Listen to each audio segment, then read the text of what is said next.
Right now, Jason's Deli is bringing us the Big Ten football report along with Tony Berga. I am Rich Reynolds, and let's dive right in. For us, the Big Ten means Wisconsin football, and after a bye week, the Badgers were back at it and victorious, as I predicted on this show a week ago, taking care of Nebraska without much issue. I don't think they covered. I think it was 17 in the hook on the line there, so it wasn't quite a cover, but the score wasn't even indicative of what a blowout that this actually was. The Badgers on the winning track, 2 in a row in the Big Ten, beating Iowa and Nebraska, both Big Ten West opponents, and they looked pretty darn good doing it too, especially running the ball with Jonathan Taylor. They sure did. They sure did. And boy, you can tell when this game is in town and when the Badgers are hosting Nebraska, because boy, there's a lot of folks in town. So that's a big game for the town, a big win for Wisconsin when Nebraska comes to town and they take care of business. Absolutely. Camp Randall's kind of like a black hole at that point, sucking everything in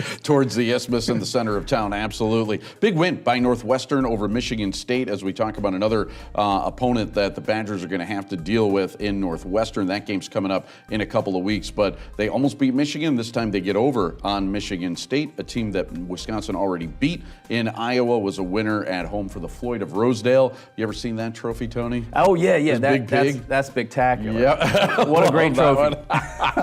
So we take a look. Indiana for a while kept it close against Ohio State, but Ohio State able to eventually pull away in that one. Michigan, no problems with Maryland. And Illinois, surprisingly, is 3-2. Yeah, I think it's one of those things like a quirky schedule kind of a thing, if you will. But worked in their favor. Yeah, Lovie Smith and his big white beard are 3-2.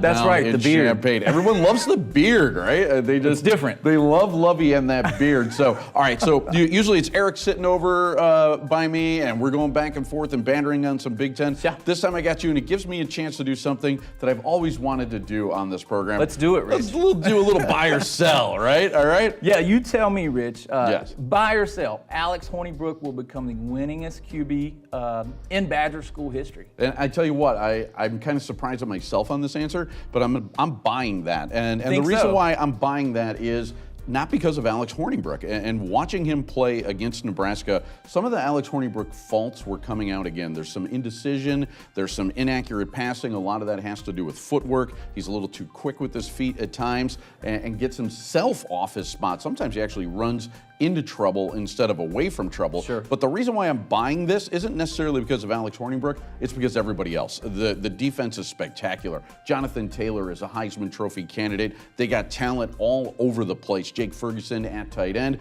who we're going to get to as well. Yes. But yeah, this is a talented group of Badgers. They continue to have that kind of talent. I think eventually Hornibrook then is going to pass Joel Stavy and become the winningest quarterback in Wisconsin football history. Rich is buying that one. And Hornibrook is a senior this year? He is a sophomore. He is a sophomore. Sophomore, yeah. Okay, so. Gotta like that, yeah. That's a good reason to buy. He's got time, yeah. That's a good reason to buy, yeah. Buy or sell, Rich. On next, Wisconsin tight end Jake Ferguson will be playing on Sundays in the NFL. Buy or sell? Jake Ferguson, the former Madison Memorial standout, Barry Alvarez's grandson as well, and I am buying this. And a lot of it had to do with watching this Nebraska game. Jake Ferguson is the prototypical NFL tight end that they want nowadays. A guy in the mold of a Travis Kelce or Jimmy Graham or a Trey Burton. He's not the greatest blocker in the world, but you could throw him out into the slot. He creates terrific mismatches. The kid is one heck of an all-round athlete. I mean, we saw him, on the basketball court as well as the football field. We saw him playing linebacker. We saw him playing tight end. We saw him dunking basketballs at Madison Memorial right here on this station. The kid is phenomenal as an athlete, and as you see it, he's getting better and better on a weekly basis. He's so young right now. In a couple of years, I think Jake Ferguson's playing on Sundays in the National Football League. Jake Ferguson, also a sophomore? He is. Also a sophomore. On the topic of Badgers, next week at Michigan. Yep. How about that one?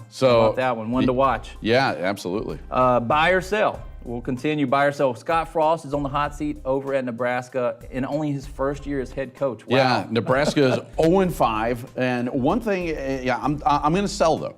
Okay, I'm going to say that Scott Frost is going to be okay to get through at least this season. Next season, if he starts off like this, that seat's going to be red hot for Scott Frost. But I think, you take a look at Nebraska, I don't think they're really that far away. They got a lot of athletes. Close games. Yeah, and they shoot themselves in the foot over and over again. A lot of that could be due to coaching. That's where Scott Frost can get himself into some trouble. But I think that they've kind of made a commitment to that guy to stick with them for a little while. Yeah, they love that guy. I think he's going to be all right for this season.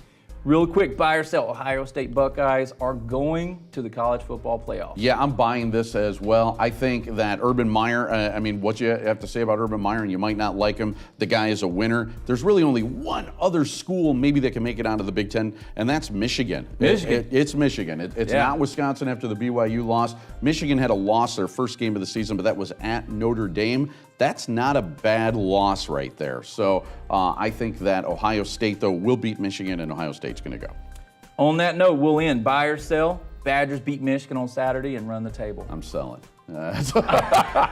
Unfortunate, and I just want to leave it. The BYU bad taste. Yeah, right at that. So I'm going to sell that one. That's our Big Ten report brought to us by Jason's Deli.